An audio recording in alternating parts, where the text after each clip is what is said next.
at a time when many artists got busy to define what art is, what art is, what art is, what art is, expanding the capacities of representation with what art history called abstraction.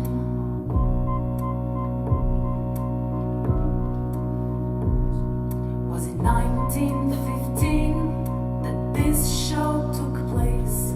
Was it completely unforeseen move? Where pure form goes with objectlessness.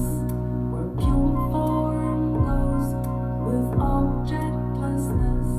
But a painting needs paint on a canvas to be the form or an absence.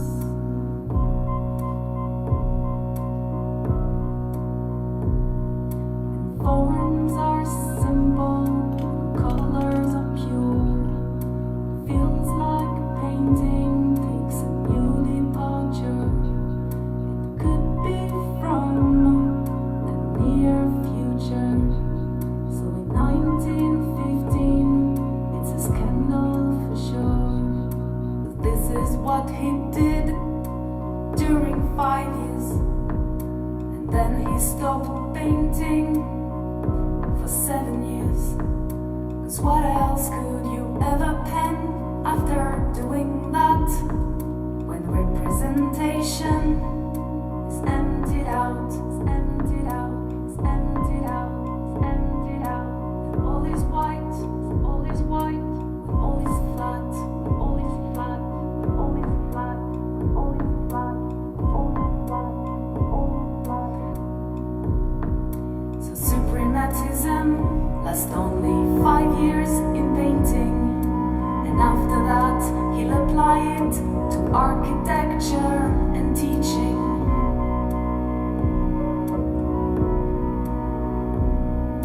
He teaches art for 7 years and started to write a whole philosophy based on art.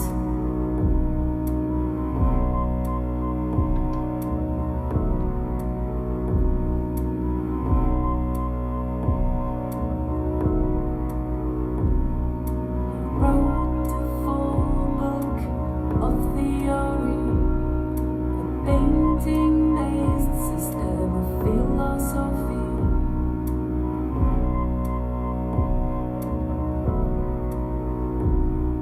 Here is an artist who built an ontology that will help us to get the story.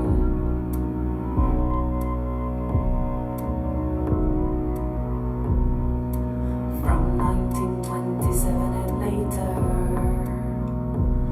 after stopping painting for architecture, the painter went back to figure.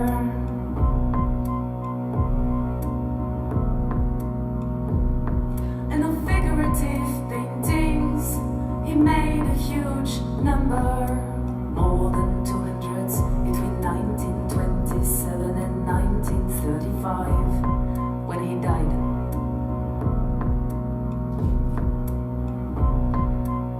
So these are the paintings, his late works between 27 and 35. And we can see that they are figurative indeed, and yet abstraction is never far. So at this point, one could wonder whether the painter was forced back to figure by Stalin in power. He adds a black square there in the corner. Here. He puts it in place of the signature. Here.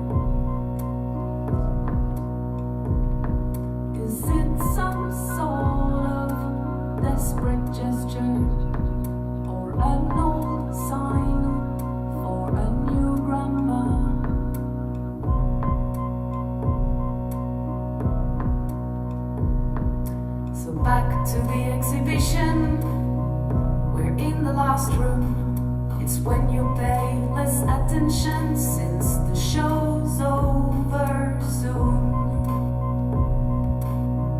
Then the room is titled Post-Suprematism. There I got awakened by the awkward presence of one painting amongst the others. So let me now introduce you to the sisters.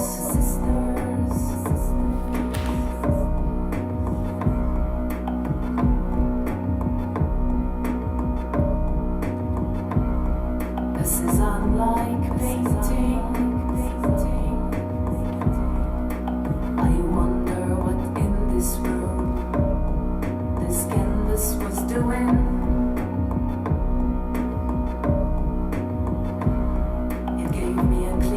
Impression of impressionism, which didn't fit the course of our modernism. It felt like, yes, of course, it's an anachronism. It didn't fit the guts of the Russian hero. It didn't fit with time.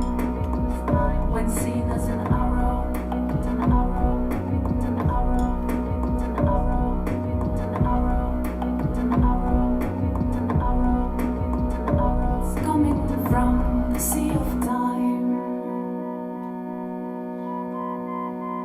It's coming from the sea of time. It's coming from the sea of time.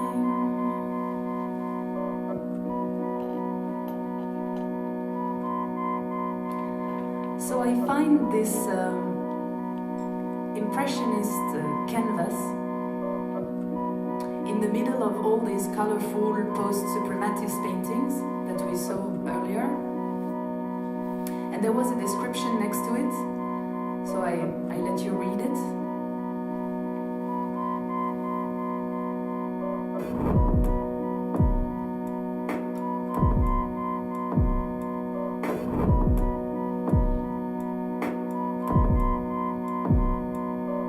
Did they really, really, really, really, really look at the picture?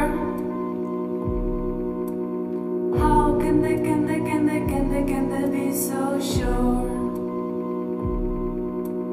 Did they really, really, really, really, really look at it longer? How can they be so sure? Did they really, really, really, really, really look at the picture? How can they be so sure? Did they really, really, really, really, really look at it longer? How can they be so sure?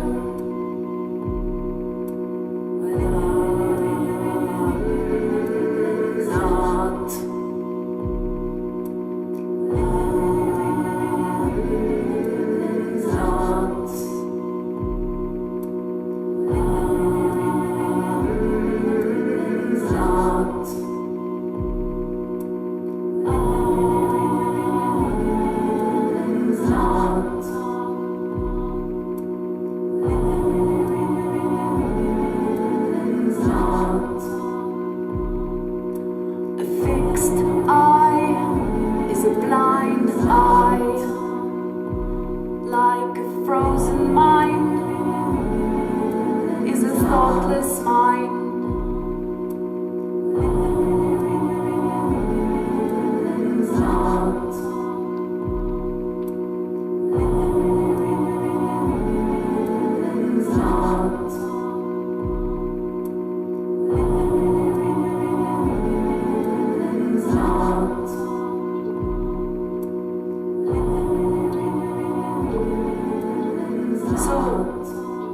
What is on this image?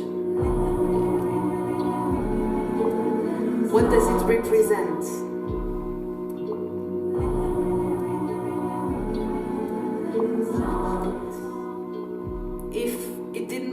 interest art history, it doesn't mean that it's not interesting.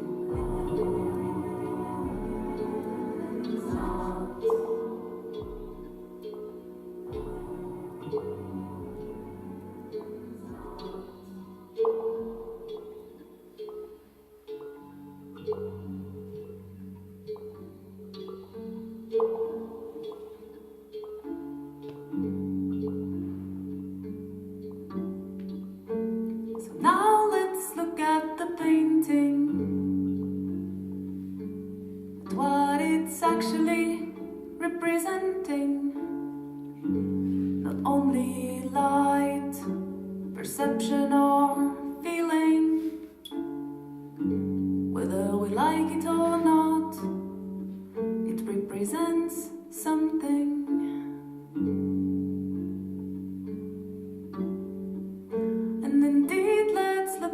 What there is on this canvas, there are two ladies walking along a fence, side by side. Are they in the park or outside?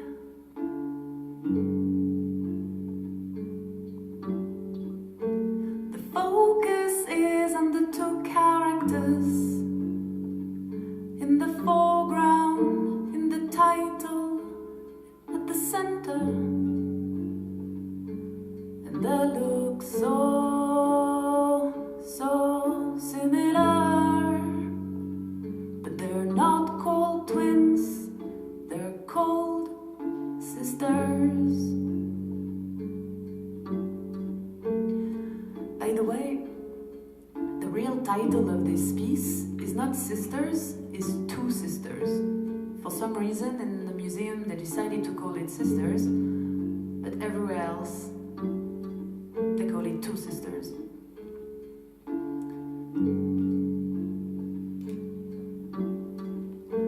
They wear exactly the same outfit from head to feet. Blue hat, white dress, same hair, same lipstick. There's something wrong, there's something sick.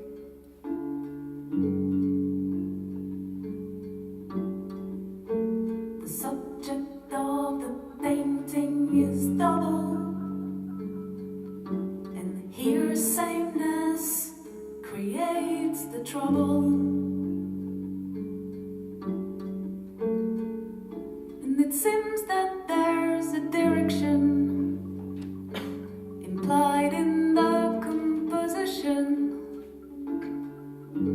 It starts from the top, from the faces, and then goes down along the dresses. And on top we find some differences of heights, of treatment of the faces. But going down, we get the impression of a double motif, of pure repetition, of pure repetition, repetition, repetition, repetition. So now let's stare at the umbrellas and hands. From there one cannot not understand that both ladies form one pattern, where symmetry is meant to govern.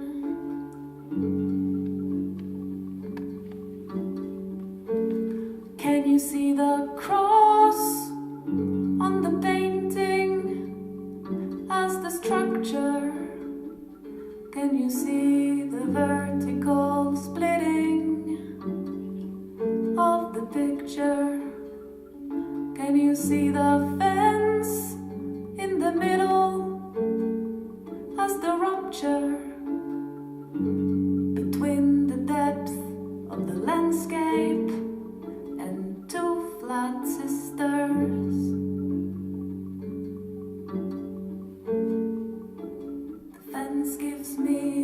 impression to symbolize impressionism. 'Cause as strong as the cross division, the fence marks a separation between classical illusionism and what will be modernism. I mean, perspective gets replaced across the fence with the flatness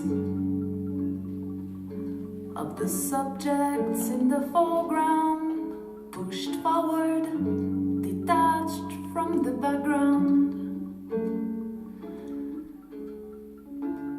It's as if the two sisters don't belong to the world that's behind them. What is behind the fence is painterly treated differently from what is in front of it. It's as if two regimes of representation were coexisting on the same image. Impressionism is precisely this moment where the rules of perspective are being discussed and broke up with. Like in classicism, you had very strict dynamics of constructions, and from impressionism. So now I took a landscape that has the same elements as the Poussin landscape, meaning trees, this water and some hills. And of course, it's obvious that then we see that the painter is not anymore interested in faking depth, faking 3D. It's a Cézanne painting, and Cézanne is here interested in something else. He assumes 100% to give us paint, to show us paint on a surface. We could read the painting as going from we could read the painting as a picture of impressionism itself, like an impressionist exposé of what impressionism is for art history. But for that, we need to imagine history as a line that goes from the background to the surface. So from the depth of the painting to the fence, it's classicism. Then impressionism is the fence, and by the way, a fence that you cannot go back through. It's a closed gate, and from there only starts the possibility of modern painting. And you remember on the description was written that on the back of the painting, Malevich had written that through painting the two sisters, he understood impressionism. I think he is not being cynical or comical or what I know. Or lying. He's not lying. I think this is exactly what happened. He not only understood impressionism, but actually demonstrated it through an impressionist painting. So that's a possible reading.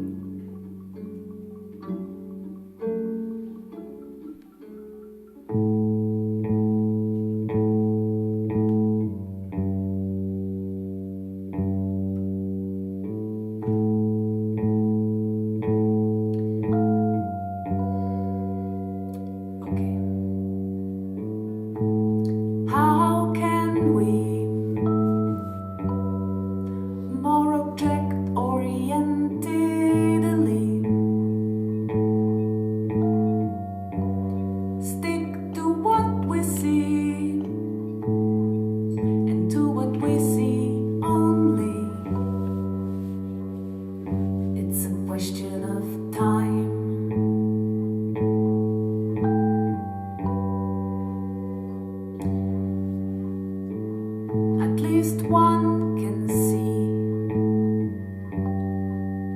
rather quick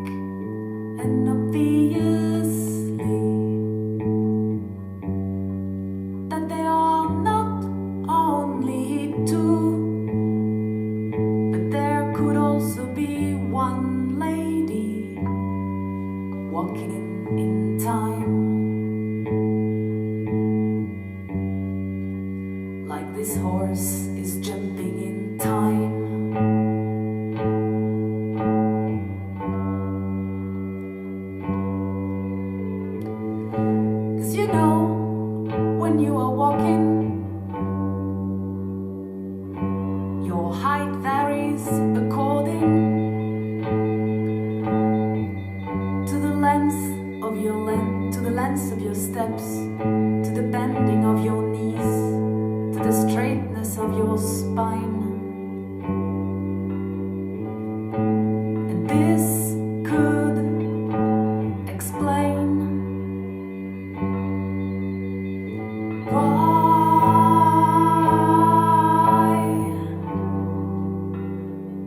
one sister appeared taller than the other.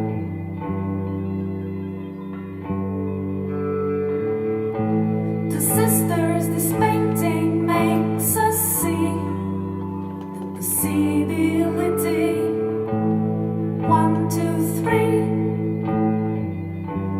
and here we see just one lady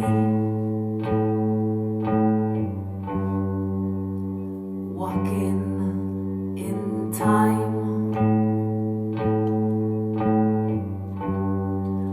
but the other way around, from the future to the past.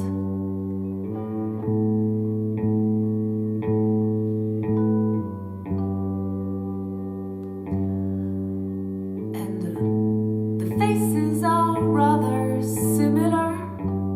Well,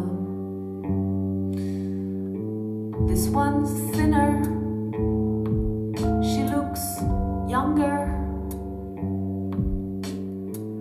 and she appears more blurry than the other. This one woman is turning her look to the painter, and just like the painter, she's heading to the past, back from the future, while getting older.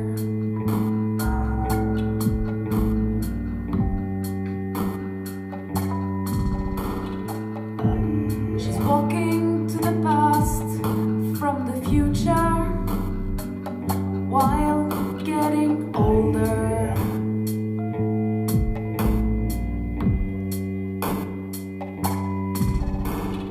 Once upon a time, there were two women, eternalized in a frozen present, dressed up in a very, very similar way, but one being visibly older than the other. But it's not only this, it's also that twice upon a time, there was one lady pictured in two different moments. So one woman wearing a white dress,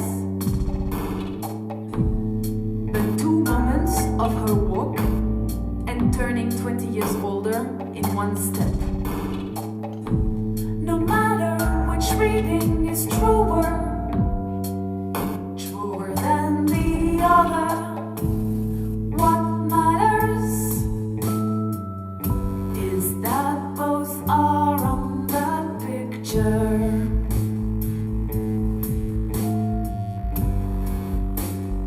At the same time, and as function of the status one gives to time.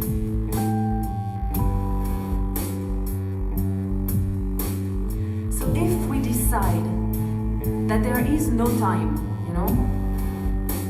then obviously there are on the space of the canvas two different objects, one on the left, one on the right,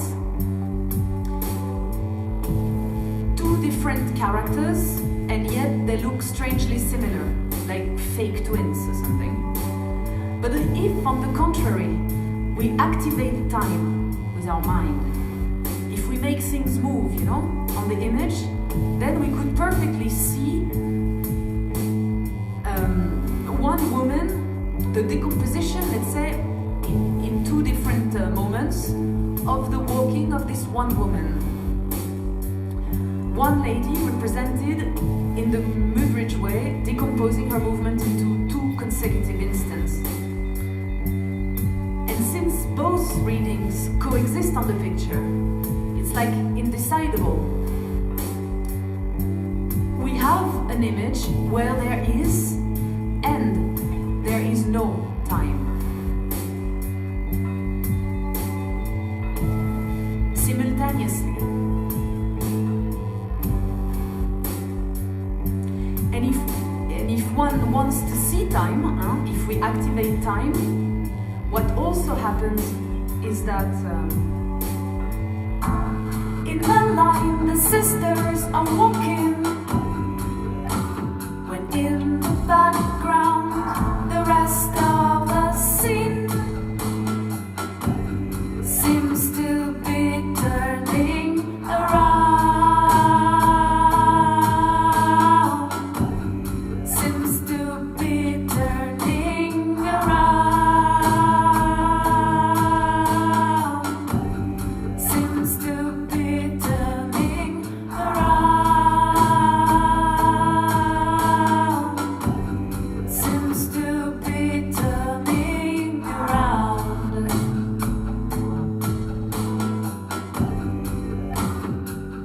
turning around clockwise, this direction. And because you see, that's why I was going a little bit too fast, but the color masses of the painting reveals the possibility that this pink, you find it in the hat and in the other hat, and you find it back here. So color-wise, the sensation is that the background is making this ovoid, form behind them. Like, we could join the whole thing. Like, that's what our eyes can do without us even knowing it. So, in terms of dynamic construction of this image, we finally end up with 3 different ways of representing time, in 3 weird ways. So the first one is this obvious arrow that goes backward. The second one is this loop behind that turns clockwise. And the third one was this the line of history. Tiens, they are here. Voilà. So the line of history that was going from depth to surface, the spinning one, and the weird future to past linear movement. A circular movement, a linear movement, and one going from the depths to the surface.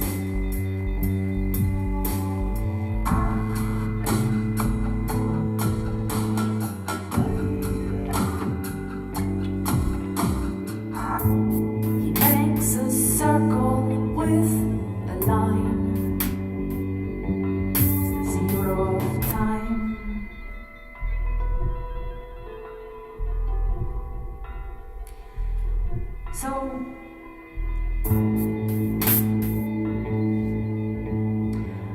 I speculate here on the possibility that at the end of his life, Malevich got busy with the question of time in painting. When he came back to figuration, when he came back to painting, he immediately came back to figuration, art history, decided, thought, things, that he went back to painting because he needed it, because he didn't have enough money. So he made portraits to please this and that person. But we know also that he was teaching art, that he could have done 1,000 other things to make a living. But he decided to go back to painting. And I think it is because he had something new to say in painting, and that he could actually do it through figuration. And maybe he had to do it through figuration. So let's see. Of course, there is Stalin censorship, so there is no way to be abstract. But I think figuration, you know, when you want to raise the question of time in painting, what can you do? Painting is a timeless art form, contrary to cinema, contrary to music, contrary to theater. Those are time-based art form. Painting has no time. Everything is immediately there forever. So if you want to question time and to understand what time can be in painting, what do you have? Dates and figuration.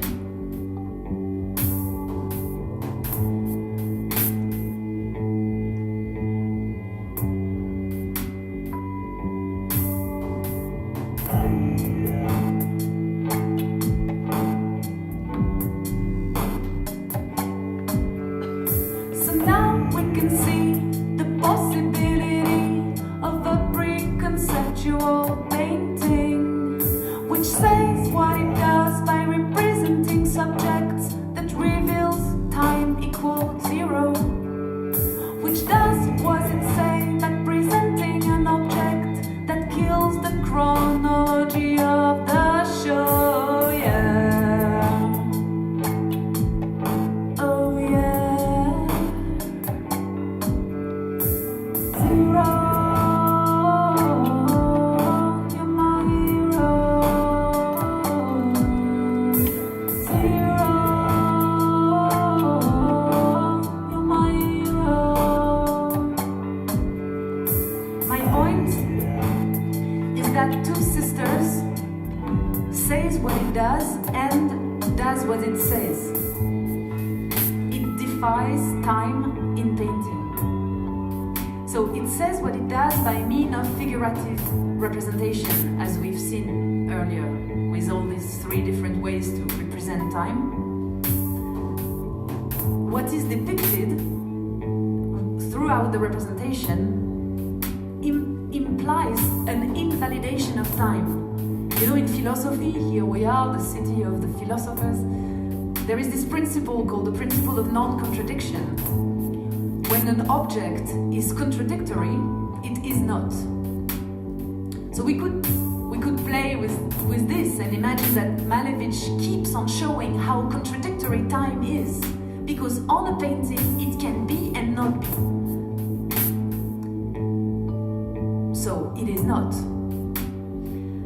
And it does also, the painting does what it says. So by means of its presentation this time, that is to say by means of its double dating, with a fake date and a real date.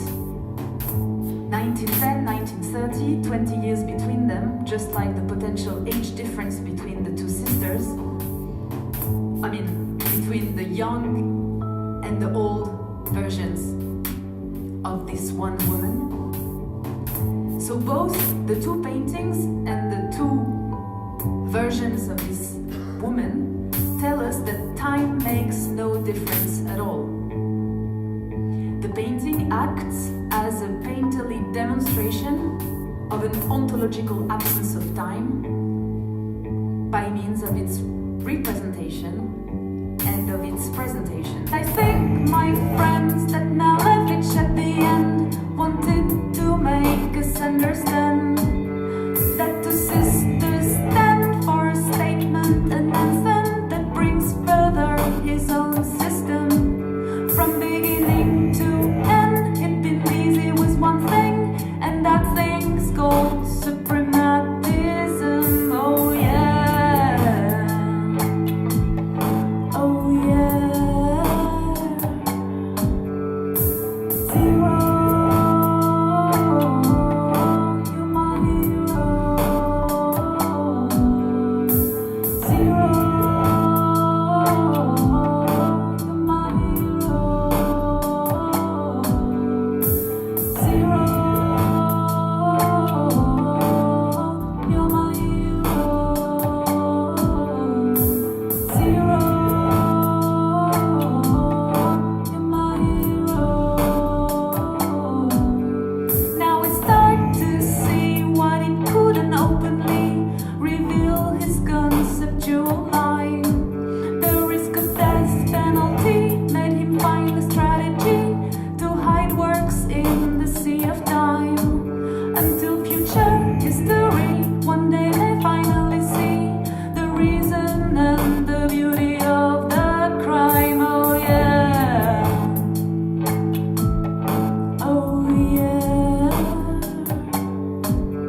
that Two Sisters not only is a suprematist work in its own right, painted in an impressionist genre, but also a pre-conceptual piece of work long before the conceptualist turn of the 60s. It's in the 60s that artists started to play with presentation, with dates. I think that Sisters deals with the non-meaning of time, and it explains why Malevich came back to painting after 7 years in order to open the possibility of a figurative suprematism which reconciles the objective and the non-objective, meaning objects and eternal rest. In other words, abstraction and materiality.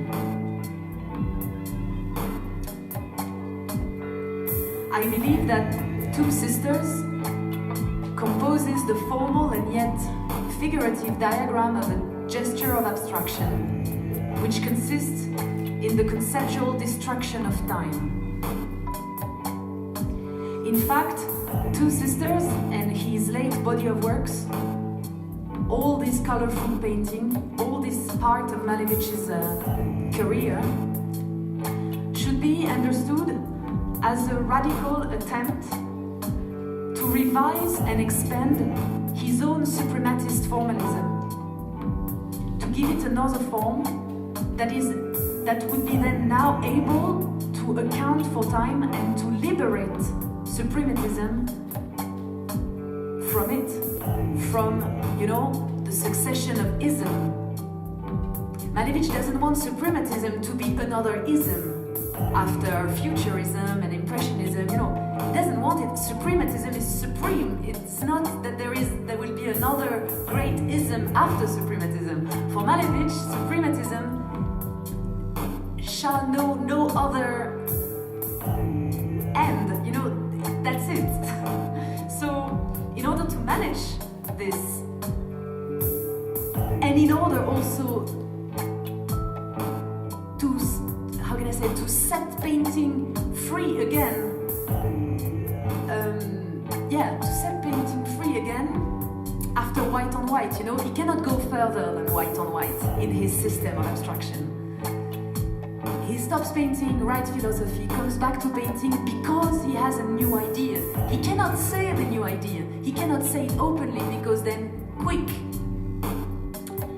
So he has to find a way to still do it, hope for the best that one day someone finds it and understands it, and find the strategy to hide paintings in time, in the past. And it produces then the possibility of a figuration that continues to be suprematist. Look, like we have here our two paintings. So imagine this one is this one Sisters, and then so that's 1910, let's say, and here that doesn't work like this. Okay, so here is 1910, and here is 1930.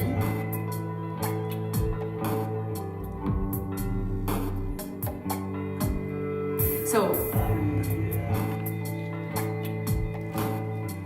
I think that what comes after the so-called first suprematist period of Malevich is not a post-suprematist period, but it's just a second suprematist period that is actually figurative. And not only is it figurative, in the case of Two Sisters, it is also pre-conceptual.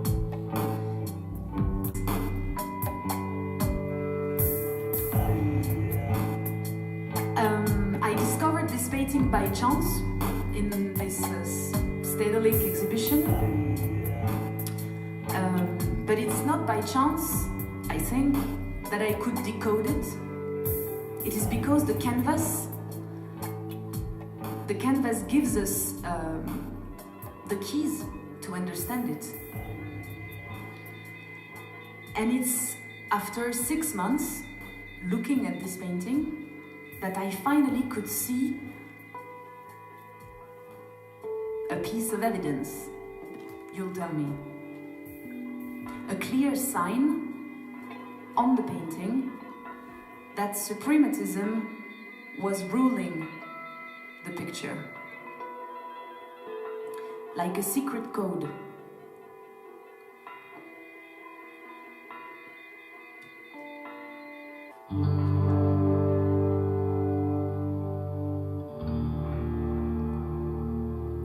Now comes the moment of the proof.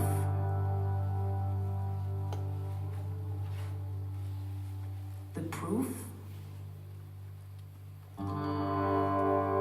that all this was not only in my head, in my imagination, but once again on the painting.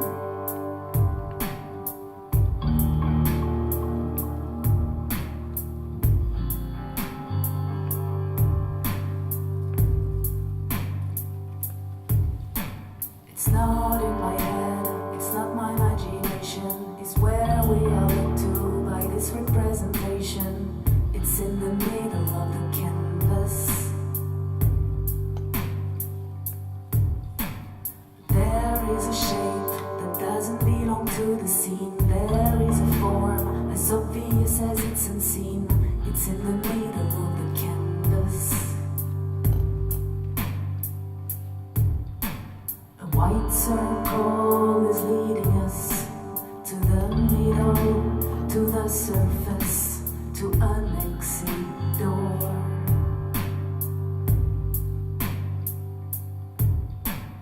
Look at the fence and look at it in the middle. There's an absence where there should be a grey circle.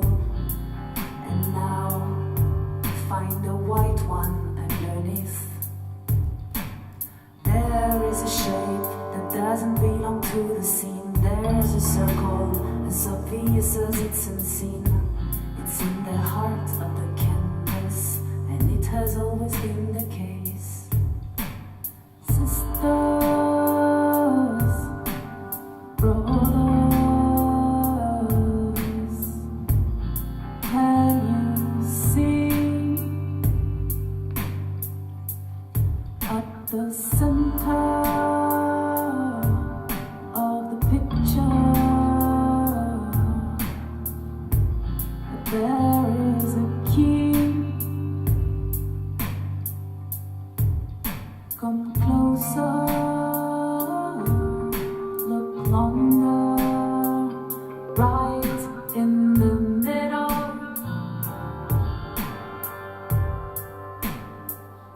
First and last layer between the sisters is a white circle.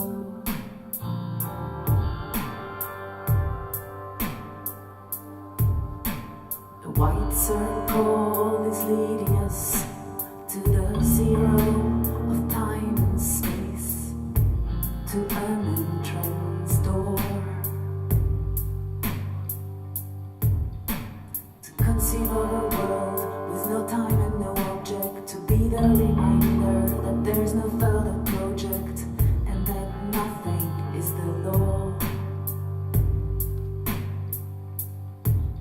A suprematist filter between us and the image that's telling us the procedure with which we shall engage, a highly abstract gesture.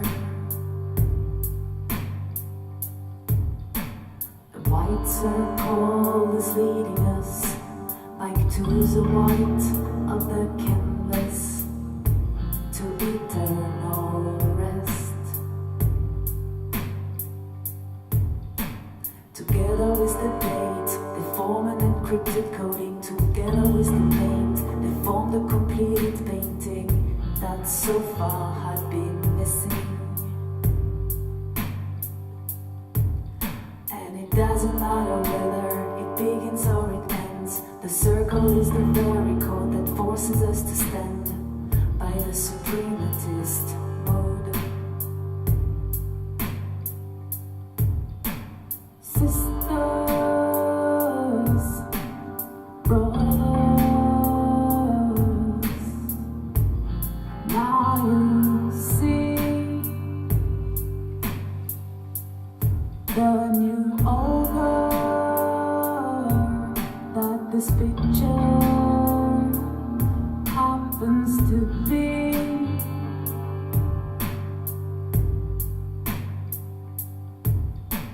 Sooner or later, art history will look deeper into this cluster and its complexity.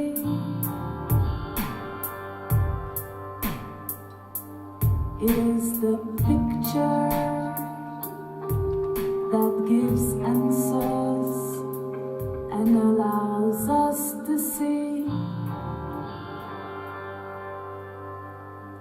And this lecture is now over. To all of you, merci.